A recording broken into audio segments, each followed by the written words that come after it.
Hello बच्चों, आज हम पढ़ने जा रहे हैं क्लास 12 का पॉलिटिकल साइंस का बुक। क्लास 12 में दो पॉलिटिकल साइंस है, दो बुक हैं पॉलिटिकल साइंस के। पहला है समकालीन विश्व राजनीति और दूसरा है स्वतंत्र भारत में राजनीति। तो अभी हम लोग पढ़ेंगे स्वतंत्र भारत में राजनीति का पहला चैप्टर का नाम है राष्ट्र निर्माण की चुनौतियाँ। यहाँ पे कुछ इमेज है, यहाँ पे से चैप्टर स्टार्ट है आपका राष्ट्र निर्माण की चुनौतियाँ। और ये इमेज है कि जैसे ही भारत देश आज़ाद हुआ था 15 अगस्त 1947 में, उस समय भारत का विभाजन भी हुआ था और भारत दो देश भारत और पाकिस्तान में बट गया था। तो ये भारत और पाकिस्तान का अलग अलग झंडा है और कैसे लोग इसको सेलिब्रेट किए थे या फिर उस समय क्या क्या प्रॉब्लम्स थी उसके बारे में हम लोग पढ़ेंगे। यहाँ पे है राष्ट्र निर्माण की चुनौतियाँ। हम लोग को पता है कि हमारा देश 15 अगस्त 1947 को आज़ाद हुआ था, लेकिन यहाँ पे लिखा हुआ है सन 1947 को 14-15 अगस्त की मध्य रात्रि को हिंदुस्तान आज़ाद हुआ। मतलब 14 अगस्त के 12 बजे रात को मध्य रात्रि में जब भारत आज़ाद हुआ, तो इसलिए यहाँ पे 14-15 अगस्त तारीख मेंशन किया गया है। भारत आज़ाद हुआ तो उस समय भारत के जो प्रथम प्रधानमंत्री थे जवाहरलाल नेहरू, उन्होंने एक संविधान सभा का विशेष सत्र को बुलाया और उसे संबोधित किया। वहाँ पे एक भाषण दिया और यह भाषण जो प्रसिद्ध हुआ वो भाषण भाग्य वधु से चिर प्रतीक्षित भेंट या ट्रिस्ट विथ डेस्टिनी के नाम से फेमस हो गया। उसके बाद हिंदुस्तान की जनता इस समय, मतलब हम लोग भारत आज़ाद होने के लिए भारत की जनता बहुत ज़्यादा दिन से प्रतीक्षा कर रही थी। और ये सब हम लोग को जब हम लोग पुस्तकों को पढ़ते हैं तो हम लोगों को पता चलता है कि हमें आज़ादी बहुत मुश्किल से मिली है। उसके बाद अब जब आज़ादी मिल गई थी तो पूरे देश में जो पूरा देश एक बात पे सहमत था वो था, अब आज़ादी के बाद हमारी जो सरकार होगी वो लोकतांत्रिक सरकार होगी। पहली बात कि भारत की सरकार लोकतांत्रिक होगी और दूसरी यह कि सरकार सबके भले के लिए काम करेगी।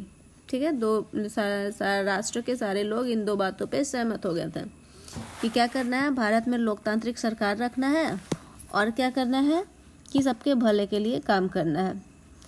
और जब 15 अगस्त 1947 को भारत बना था तो ये समय बहुत खुशी का तो था कि हम लोग अंग्रेजों से आज़ाद हो रहे थे, लेकिन बहुत सारे प्रॉब्लम्स थे क्योंकि इस समय क्या हो रहा था कि अभूतपूर्व हिंसा हो रही थी और विस्थापन की त्रासदी का साथ था। अभूतपूर्व हिंसा मतलब हिंसा अपने चरम पे था, लड़ाई झगड़े बहुत ज़्यादा, दंगे हो गए थे।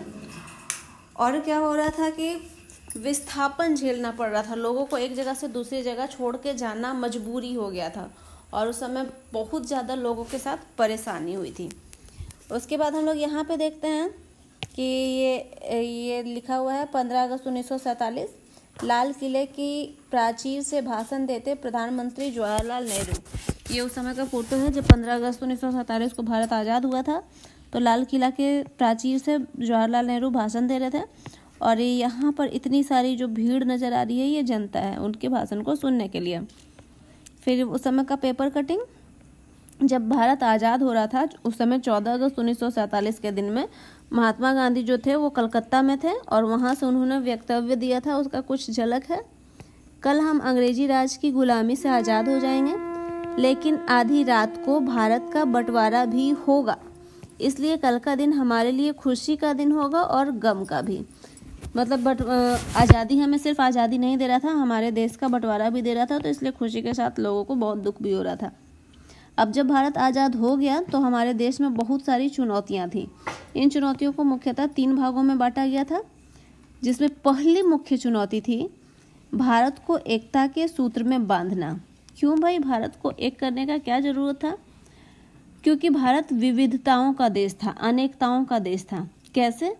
सबसे पहले तो भारत का जो क्षेत्रफल था वो एक महादेश के बराबर था, मतलब भारत बहुत बहुत ही बड़ा देश था। उसके बाद दूसरा क्या था कि यहाँ पे जो लोग थे उनकी बोली अलग अलग थी, सब अलग अलग भाषाएं बोलते थे। और उसके बाद उनकी संस्कृति भी अलग थी और वे अलग अलग धर्मों के अनुयायी थे, मतलब अलग अलग धर्मों को मानने वाले लोग थे। तो इतनी सारी विविधताओं को एक साथ बांध के, एक सूत्र में बांध के रखना था, यही पहली चुनौती थी। और ये करना इतना भी आसान नहीं था और आस पड़ोस के देश के लोगों को ऐसा लग रहा था कि भारत के जो मंत्री, जो भी सरकार हैं, जो भारत को बना रहे हैं, वो ये सब कर नहीं पाएंगे, भारत को एकजुट में बांध नहीं पाएंगे। तो भारत की क्षेत्रीय एकता और अखंडता बनी रहेगी कि नहीं बनेगी पता नहीं। उस समय लोगों को बहुत ज़्यादा डाउट था। दूसरी समस्या क्या थी? लोकतंत्र को कायम करने की समस्या थी, क्योंकि भारत अभी तक जो था अंग्रेजों का गुलाम था और जो हिस्सा में अंग्रेज का ज़्यादा दबदबा नहीं था तो वहाँ पे राजाओं का शासन था। तो शासन चाहे अंग्रेजों का हो चाहे राजाओं का हो, जनता की स्थिति बहुत बुरी थी। तो ऐसे में आम जनता चाहती थी कि अब हमारे बीच से कोई शासक उठे और शासन करे, तो उसी को कहते हैं लोकतंत्र, लोगों का शासन। तो दूसरी चुनौती थी कि भारत में लोकतंत्र को स्थापित करना है और ये भी करना बहुत मुश्किल था।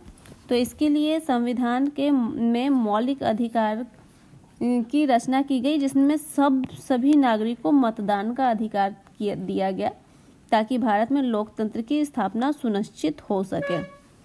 उसके बाद तीसरी चुनौती थी समूचे समाज का भला होना। मतलब समाज में जितने भी लोग हैं, जिस किसी भी धर्म को मानने वाले हैं, बहुसंख्यक हैं, अल्पसंख्यक हैं, महिला हो या पुरुष, सबको साथ में लेकर के चलना है। मतलब समाज किसी एक तबके के लिए काम नहीं करेगी, सबके लिए काम करेगी। तो ये भी चुनौती था। तो इसके लिए क्या किया गया? संविधान में नीति निर्देशक सिद्धांत को लाया गया और इसमें इसके अंतर्गत लोक कल्याण के उन लक्ष्यों को स्पष्ट कर दिया गया था जिससे राजनीति को जरूर पूरा करना चाहिए। मतलब लोगों का जिससे भला हो सके, सभी तबके के लोगों का भला हो सके, उसे नीति निर्देशक तत्वों में जोड़ा गया। और ये सारी समस्याओं को फिर कैसे कैसे हल किया गया, इसके बारे में हम विस्तार से सिर्फ इस चैप्टर में नहीं, इस पूरी किताब में इसी के बारे में हम लोग पढ़ेंगे। फिर यहाँ पे हम लोग देख रहे हैं कि यहाँ पे 3 टिकट है जो आज़ादी के समय का है। यहाँ लिखा हुआ है, यहाँ प्रदर्शित 3 डाक टिकट को प्रथम गणतंत्र दिवस 26 जनवरी 1950 के अवसर पर जारी किया गया था। इन टिकटों पर छपे चित्र से आपको गणतंत्र दिवस के सामने खड़ी किन चुनौतियों के बारे में जानकारी मिलती है। यहाँ पे हम लोग देख रहे हैं ये चरखा का फोटो है, ये कपड़ा, यहाँ पे देख रहे हैं किसान, ये फसल और ये हल, और यहाँ पे आज़ादी की खुशी में नगाड़े बजाए जा रहे हैं। फिर यहाँ पे हम लोग देखते हैं ये हैं फैज अहमद फैज, जो कि एक बहुत बड़े कवि थे। इनके बारे में लिखता है, सियालकोट में जन्म, विभाजन के बाद पाकिस्तान में ही रहे। वामपंथी रुझान के कारण उनका पाकिस्तानी शासन तंत्र से हमेशा टकराव बना रहा। लंबा समय कारावास में गुजरा। नक्शे फरियादी, दस्ते सभा तथा जिंदानामा उनके प्रमुख कविता संग्रह हैं। 20वीं शताब्दी के दक्षिण एशियाई कवियों में फैज बहुत ऊंचा स्थान रखते हैं। उसके बाद ये जो तस्वीर है ये मोहम्मद अली जिन्ना की है। ये 11 अगस्त 1947 को कराची पाकिस्तान के संविधान सभा में अध्यक्षीय भाषण देते हुए मोहम्मद अली जिन्ना, और ये उनके भाषण के कुछ अंश हैं।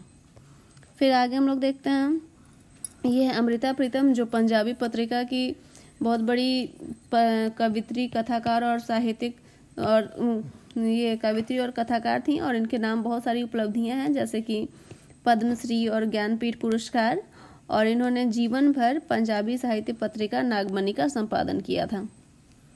फिर यहाँ पे हम लोग देख रहे हैं ये जो तस्वीर है ये हमारे पहले प्रधानमंत्री, भारत के पहले प्रधानमंत्री जवाहरलाल नेहरू की है। इनके भाषण के कुछ अंश यहाँ पे दिए हुए हैं।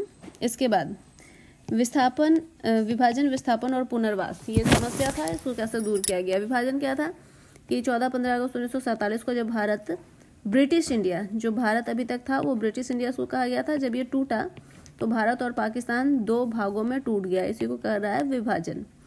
ठीक, अब ये विभाजन कैसे करें, ये द्विराष्ट्र 2 राष्ट्र का बनना, ये इसका मांग उठा कहाँ से? तो जैसे कांग्रेस एक बहुत बड़ी राजनीति पार्टी थी, उसी समय एक और राजनीति पार्टी कांग्रेस से ही टूट के अलग हो रही थी, वो थी मुस्लिम लीग। तो द्विराष्ट्र का सिद्धांत मुस्लिम लीग ने उठाया। क्यों उठाया? क्योंकि उनका मानना था कि जो भारत है वो किसी एक कौम का नहीं है, बल्कि हिंदू और मुसलमान नाम के 2 कौमों का है, इसलिए 2 अलग अलग राष्ट्र बनना चाहिए। और फिर कांग्रेस जो था वो द्विराष्ट्र के सिद्धांत पर पाकिस्तान का विरोध करता था, क्योंकि उसे 2 राष्ट्र नहीं चाहिए था। और फिर 1940 के दशक में राजनीतिक मोर्चे पर कई बदलाव आए। कांग्रेस और मुस्लिम लीग के बीच प्रतिस्पर्धा बढ़ती गई एंड फाइनली पाकिस्तान की मांग बहुत ज़्यादा बढ़ गई और फिर विभाजन हो भी गया। अब विभाजन की प्रक्रिया, मतलब विभाजन हुआ कैसे? क्या बोल दिए कि भारत और पाकिस्तान टूट गया तो कहीं से भी टूट गया, बन गया? तो नहीं, ये इतना आसान नहीं था। कैसे कैसे भारत को बनाया गया? सबसे पहले तो बोला गया कि सोचना पड़ा कि भारत जैसे है हमारे पास, इस तरह से भारत का नक्शा अजीब सा बन जा रहा है, तो ये अभी दिख रहा है, तो इसमें से कौन सा वाला भाग पाकिस्तान होगा, कौन सा वाला भाग भारत होगा। तो ऐसा बोल दिया गया कि जिस संख्या में मुसलमान बहुसंख्यक होंगे उसको पाकिस्तान बना दिया जाएगा और बाकी को हिंदुस्तान। ठीक, तो ये तो प्रॉब्लम सॉल्व हुआ कि ठीक है, धर्म के आधार पर बांट देंगे कि मुसलमानों की संख्या ज़्यादा है तो उस एरिया को पाकिस्तान बना देंगे। लेकिन दूसरी प्रॉब्लम क्या आई कि जब खोजा गया पूरे भारत में तो ऐसा कहीं नहीं था कि कोई भी सिर्फ मुस्लिम की संख्या बहुत ज़्यादा थी, मतलब कोई भी एरिया में सिर्फ मुस्लिम है ऐसा नहीं था। तो खोजने पर पाया गया कि भारत का पश्चिमी भाग और पूर्वी भाग, भारत का पश्चिमी इलाका और पूर्वी इलाका जो था इसमें थोड़ा मतलब मुस्लिम लोग जो थे वो बहुसंख्यक थे, बहुतों की अधिक संख्या में थे। लेकिन अधिक संख्या में थे मतलब बाकी के धर्म बिल्कुल नहीं थे ऐसा नहीं है, उनकी संख्या भी थोड़ी कम थी। तो ऐसा तो दो अलग अलग भाग में हो रहा था, एक भारत के पश्चिमी भाग में हो रहा था, एक भारत के पूर्वी भाग में, और दोनों को एक जगह पे रखा नहीं जा सकता था। तो फिर फाइनली ये फैसला हुआ कि ये दोनों भाग पाकिस्तान रहेगा, एक कहलाएगा पश्चिमी पाकिस्तान और एक कहलाएगा पूर्वी पाकिस्तान, और शेष का जो बीच वाला भाग है वो कहलाएगा भारत। उसके बाद ये तो समस्या सॉल्व हो गया कि किसको पाकिस्तान बनाना है, किसको भारत बनाना है। अब दूसरी बात यह थी कि मुस्लिम बहुल हर इलाका पाकिस्तान में जाने को राजी हो ऐसा भी नहीं था, मतलब हर वो जगह जहाँ जहाँ मुसलमानों की अधिकता थी सब लोग तैयार नहीं थे। फॉर एग्जाम्पल एक मुस्लिम नेता थे खान अब्दुल गफ्फार खान, जो पश्चिमोत्तर सीमा प्रांत के निर्विवाद नेता थे, सब लोग उनको अपना नेता मानता था। और वो जो फेमस थे वो सीमांत गांधी के नाम से फेमस थे, दुनिया उन्हें सीमांत गांधी के नाम से जानती है। क्यों जानती है? क्योंकि जहाँ पे भारत का सीमाओं का अंत हो रहा था वो वहीं के रहने वाले थे, तो ये सीमांत गांधी के नाम से इनको जाना गया। और ये द्विराष्ट्र सिद्धांत के बिल्कुल खिलाफ थे, वो नहीं चाहते थे कि भारत और पाकिस्तान दो अलग अलग राष्ट्रों का निर्माण हो, लेकिन उनकी आवाज़ को दबा दिया गया और फाइनली पश्चिमोत्तर भाग को पाकिस्तान, पश्चिमी पाकिस्तान बना दिया गया। उसके बाद तीसरी समस्या और ज़्यादा बिगड़ थी। कैसे? इसमें क्या था कि ब्रिटिश इंडिया के मुस्लिम बहुल प्रांत जैसे पंजाब और बंगाल में अनेक हिस्से गैर मुस्लिम आबादी वाले थे। ब्रिटिश इंडिया में जो हम लोग बोल रहे हैं पंजाब में, बंगाल में, जिसको कि पाकिस्तान बनाने का मांग उठ रहा था, लेकिन यहाँ पे अधिकतर लोग जो थे वो मुसलमान नहीं थे, बाकी के दूसरे धर्म को मानते थे। तो फिर ऐसे में फैसला हुआ कि इन दोनों प्रांतों में भी बंटवारा धार्मिक बहुसंख्यकों के आधार पर होगा और इसमें से जिले उससे निचले स्तर के प्रशासनिक हलके को आधार माना जाएगा। लेकिन था क्या कि 14-15 अगस्त 1947 को जब भारत में मध्य रात्रि तक यह फैसला नहीं हो पाया था तो आज़ादी के दिन तक बहुत सारे लोगों को पता ही नहीं था कि हम भारत में रहेंगे कि पाकिस्तान में रहेंगे। पंजाब और बंगाल का बंटवारा विभाजन की सबसे बड़ी त्रासदी साबित हुई और फाइनली बंटवारा हो गया। अब चौथी समस्या क्या आई कि अल्पसंख्यक दोनों तरफ अल्पसंख्यकों की संख्या ज़्यादा होगी। जैसे जो भाग को पाकिस्तान घोषित कर दिया गया वहाँ तो मुस्लिम बहुसंख्यक थे, चलो ठीक है, लेकिन जो मुस्लिम नहीं थे वो वहाँ पे अल्पसंख्यक हो गए। भारत का बहुत बड़ा हिस्सा जो हिंदू बहुसंख्यक में थे, तो जो लोग हिंदू नहीं थे वो क्या हो गए, वो वहाँ पे अल्पसंख्यक हो गए। अब अल्पसंख्यक अपने ही देश में क्या हो गए, विदेशी हो गए, तो उनको उस जगह को छोड़ करके दूसरे जगह जाना पड़ा। मतलब अगर पाकिस्तान में कोई मुस्लिम नहीं है तो उसको पाकिस्तान छोड़ के इंडिया आना पड़ रहा है, और इंडिया में कोई ये कुछ एरिया के लोग जो मुसलमान हैं और अल्पसंख्यक बहुत कम हो गया उनकी संख्या, तो उनको उस जगह को छोड़ के पाकिस्तान जाना पड़ रहा है।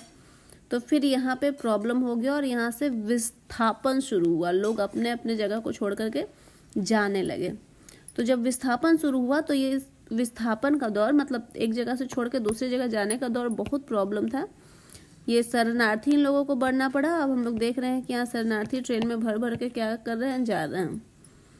उसके बाद जब लोग जा रहे थे शरणार्थी के तौर पर एक देश से दूसरे देश जब पलायन कर रहे थे तो उस समय बहुत ज़्यादा हिंसा होने लगा, खून खराबा होने लगा। यहाँ हम लोग देख रहे हैं कि लोग दूसरे धर्मों के लोगों को बहुत बुरे तरीके से मार रहे थे उसके बाद यहाँ पे क्या होने लगा कि जब पलायन के क्रम में बहुत पहले तो लोगों को मार दिया जाने लगा, उसके बाद औरतों को अगवा कर लिया गया और जबरन उनकी शादी करवा दी गई, और जिस धर्म से उनकी शादी होती थी औरतों को मजबूरन उसी धर्म को अपना लेना पड़ता था।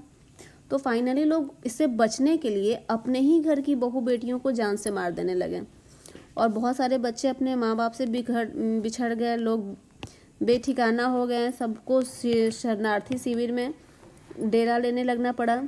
तो ये बहुत भयानक दौर चल रहा था हिंसा का और बंटवारे का। और सिर्फ यही नहीं बट रहा था, लोग ही नहीं बट रहे थे, विभाजन के साथ साथ जो वित्तीय संपदा थी, पैसा कौड़ी और टेबल कुर्सी टाइपराइटर पुलिस के वाद्य यंत्र, ये सब कुछ बांटे जा रहे थे। रेलवे के कर्मचारी भी बांट लिए गए थे, और यह अनुमान लगाया जाता है कि विभाजन के कारण लगभग 80 लाख लोगों को अपना घर छोड़कर सीमा पार जाना पड़ा, और 5 से 10 लाख लोग मर गए विभाजन के दौरान, पलायन के दौरान। उसके बाद हो गया, लोग तो चले गए, लेकिन अभी भारत में क्या हो गया, अब भारत तो स्वतंत्र राष्ट्र हो गया, लेकिन बहुत सारे मुस्लिम लोग पाकिस्तान चले गए, लेकिन अभी भी भारत में कुल 12% लोग मुसलमान भारत में थे, और बाकी के जो धर्म थे जैसे सिख, ईसाई, जैन, बौद्ध, पारसी, यहूदी, ये सब क्या हो गए, बहुत अल्पसंख्यक हो गए, इनकी संख्या बहुत कम हो गई। और जो सबसे बड़ी अल्पसंख्यक संख्या में थे वो मुस्लिम थे, और उनकी संख्या 12% थी। तो सरकार के सामने था कि ये सबको मतलब मुसलमानों के हित की रक्षा करने के लिए तो मुस्लिम लीग था, और वो तो चला गया था पाकिस्तान। तो हिंदुस्तान में जो सरकार बचा उसके सामने ये था चुनौती कि हमको ये सारे धर्म को, चाहे वो ईसाई हो, सिख हो, जैन, बौद्ध, पारसी या मुसलमान, सब या फिर हिंदू, सबको क्या करना है, सबको बराबरी का दर्जा देना है ताकि और ज़्यादा हिंसा ना भड़के। अब हम लोग यहाँ पे देखते हैं महात्मा गांधी की शहादत। तो 15 अगस्त 1947 में जब भारत आज़ाद हुआ और भारत और पाकिस्तान के बीच बंटवारा हुआ तो हिंसा बहुत ज़्यादा बढ़ गया था। बंगाल वाले क्षेत्र में इतना ज़्यादा हिंसा था कि उसको कोई कंट्रोल नहीं कर पा रहा था, तो गांधी जी बंगाल चले गए। वहाँ पे हिंसा को कंट्रोल करने के लिए कुछ दिन भूख हड़ताल पे बैठे, तो हिंसा धीरे धीरे कंट्रोल हुआ। जब वहाँ हिंसा शांत हुआ तो फिर गांधी जी वापस लौट करके दिल्ली आ गए, लेकिन दिल्ली में भी बहुत ज़्यादा हिंसा भड़क गया था, और गांधी जी को ऐसा लग रहा था कि जो हम लोग बात किए थे पाकिस्तान से कि तुमको ये सब चीज़ दिया जाएगा, वो सब नहीं मिल रहा है, और जिसकी वजह से वो लोग भी नाराज़ है, भारत में भी झगड़ा हो रहा है। तो गांधी जी एक बार फिर से भूख हड़ताल में बैठ गए और बोले कि पाकिस्तान को जो कुछ चाहिए उसको दे दो और ये लड़ाई झगड़ा बंद करो। तो गांधी जी के बात को तो बहुत सारे नेताओं ने मान लिया और पाकिस्तान को उसका मुआवजा दे दिया गया, हिंसा भी धीरे धीरे शांत होने लगा। लेकिन जो अतिवादी थे, कट्टरपंथी लोग थे, वो लोग इस बात से सहमत नहीं थे, गांधी जी की इस बात से सहमत नहीं थे, और इसलिए गांधी जी की सुरक्षा पर तो सवाल खड़े ही होने लगे थे। बहुत लोगों को बोलने कहा कि अब आपको सुरक्षा में रहना चाहिए, तो गांधी जी नहीं माने। वो अपना नॉर्मल डेली रूटीन का काम करते रहे और प्रार्थना सभा करते रहे, सबसे मिलते रहे।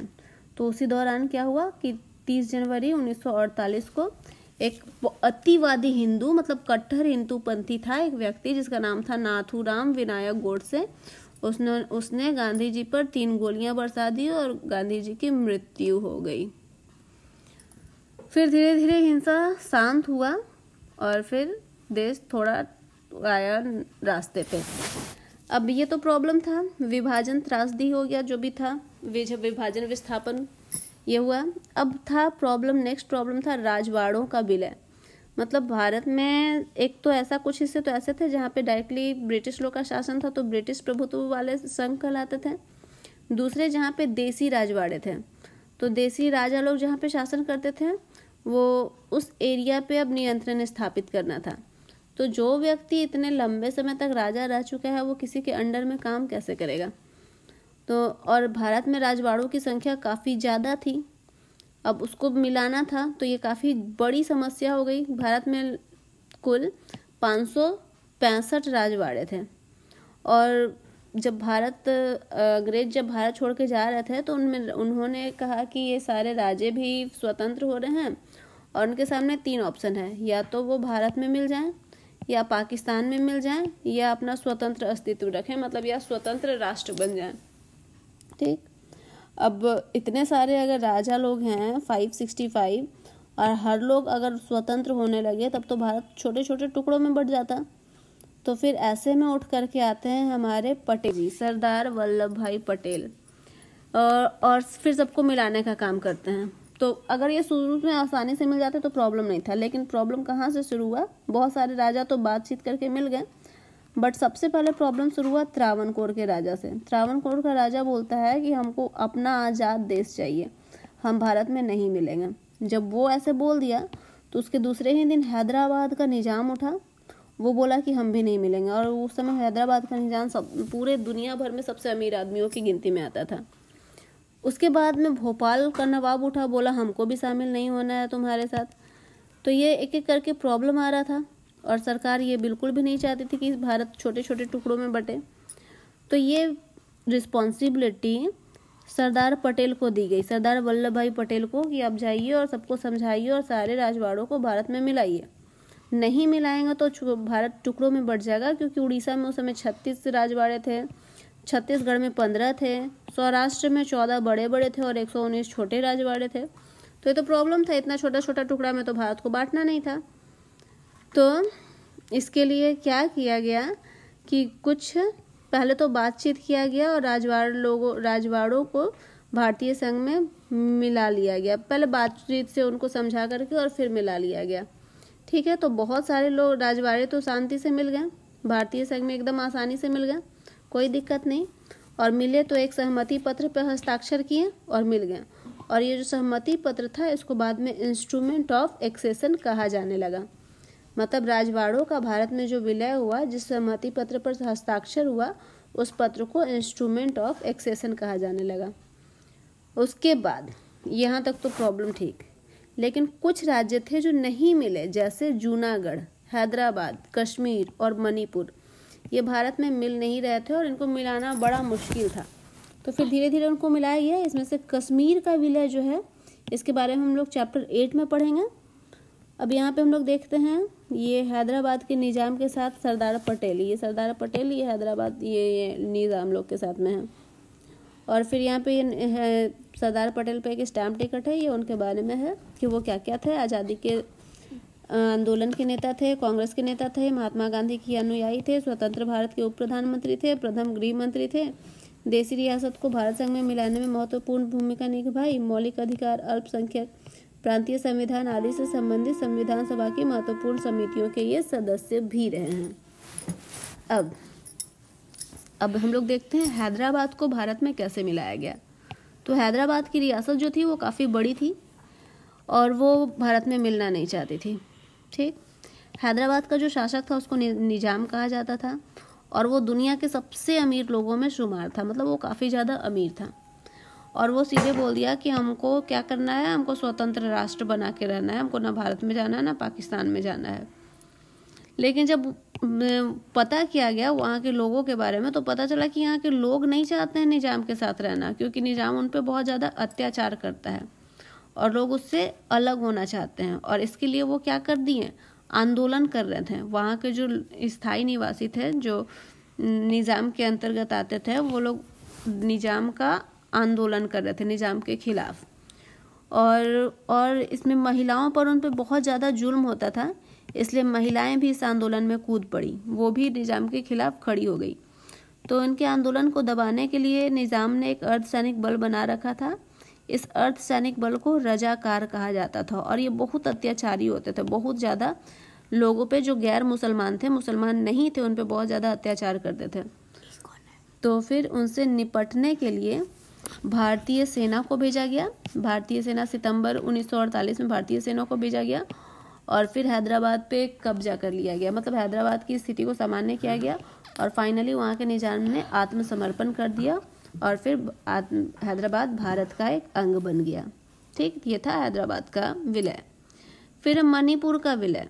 मणिपुर में क्या हुआ कि आज़ादी के चंद रोज पहले मणिपुर के राजा बोधचंद्र ने भारत के सरकार के साथ भारतीय संघ में अपनी रियासत के विलय पर एक सहमति पत्र हस्ताक्षर किए थे। इसकी एवज में उन्हें यह आश्वासन दिया गया था कि मणिपुर की आंतरिक स्वायत्तता बरकरार रहेगी।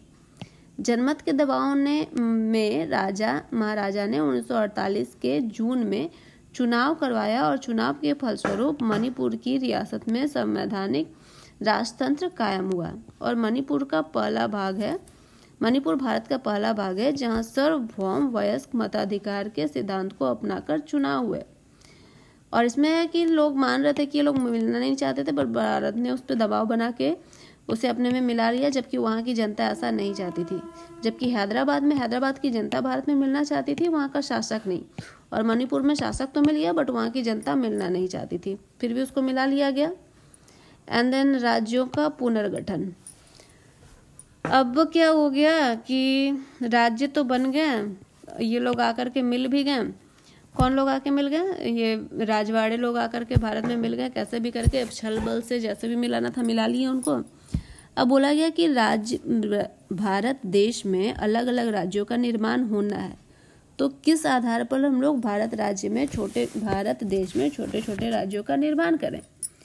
तो इसके लिए देखा गया कि मतलब जब भारत आज़ाद नहीं हुआ था उसी समय ब्रिटिश सरकार के समय में ही क्या हो गया था कि इन प्रांतों में बोला गया था कि जो इलाका राजवाड़ों के अंतर्गत आते हैं उसको अलग से शामिल करेंगे, सबका अलग अलग सीमा बनाएंगे, राज्यों का पुनर्गठन भाषा के हिसाब से करेंगे।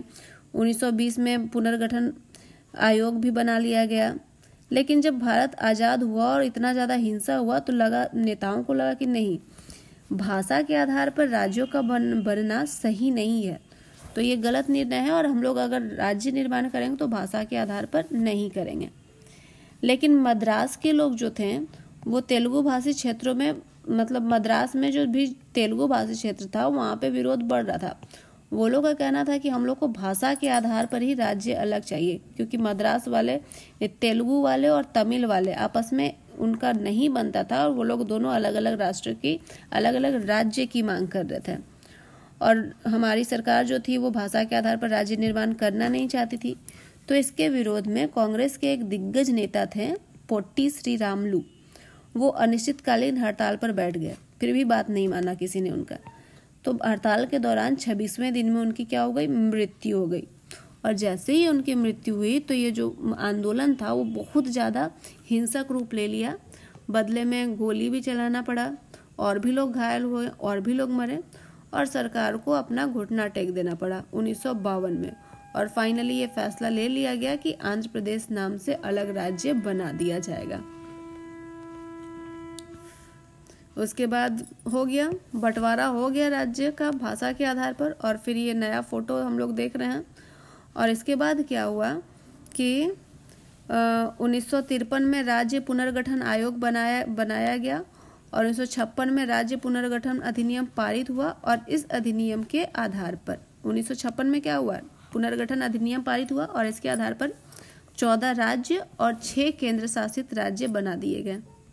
और यहाँ पे हम लोग देख रहे हैं पोट्टी श्रीरामुलु का फोटो है। ये एक गांधीवादी कार्यकर्ता है, नमक सत्याग्रह में भी भाग लिए थे और अपना सरकारी नौकरी छोड़ दिए थे, व्यक्तिगत सत्याग्रह में भाग लिए। 1946 में अलग भाषा राज्य की मांग को लेकर उपवास में बैठे और मद्रास प्रांत के मंदिर दलित के लिए खोल दिए गए। आंध्र नाम से राज्य बनाने की मांग को लेकर 19 अक्टूबर को आमरण अनशन पर बैठे और फाइनली उनकी मृत्यु हो गई। फिर आगे हम लोग देखते हैं कि ऐसा माना जा रहा था कि अगर हम लोग राज्य भाषा के आधार पर बनाएंगे तो भारत की एकता और अखंडता पे आंच आएगी, बट ऐसा कुछ हुआ नहीं। और ऐसे एकता अखंडता में किसी तरह की आंच नहीं आई और भारत अच्छे से फिर चलने लगा। फिर हम लोग देखते हैं कि राज्यों का निर्माण, क्या क्या कौन कौन से राज्य भारत में बने। शुरू में 14 राज्य और 6 केंद्र शासित राज्य बने, फिर बाद में और राज्य बनते रहे। जैसे 1960 में महाराष्ट्र और गुजरात राज्य बन गए। फिर 1966 में पंजाबी भाषी इलाके को पंजाब का दर्जा दिया गया। फिर 1972 में मेघालय का निर्माण हुआ और इसी साल मणिपुर और त्रिपुरा भी बना। और 1963 में जो था वो नागालैंड बना था। फिर यहाँ पे हम लोग देखते हैं 2000 में छत्तीसगढ़, उत्तराखंड और झारखंड का निर्माण हुआ। फिर 2 जून 2014 को तेलंगाना बना। और अभी भी महाराष्ट्र को तोड़ करके विदर्भ, पश्चिम उत्तर प्रदेश को तोड़ करके हरित प्रदेश और पश्चिम बंगाल के उत्तरी राज्यों को अलग करने का मांग अभी भी चल ही रहा है। तो हो सकता है बना दिया जाए या फिर नहीं भी बनाया जाए, लेकिन इससे किसी तरह का कोई परेशानी आने वाला नहीं है। तो ये था हमारा छोटा सा चैप्टर जिसका नाम था राष्ट्र निर्माण की चुनौतियाँ। तो इसी के साथ हमारा वीडियो समाप्त होता है। नेक्स्ट वीडियो में हम न्यू चैप्टर के साथ फिर मिलेंगे। Till then good.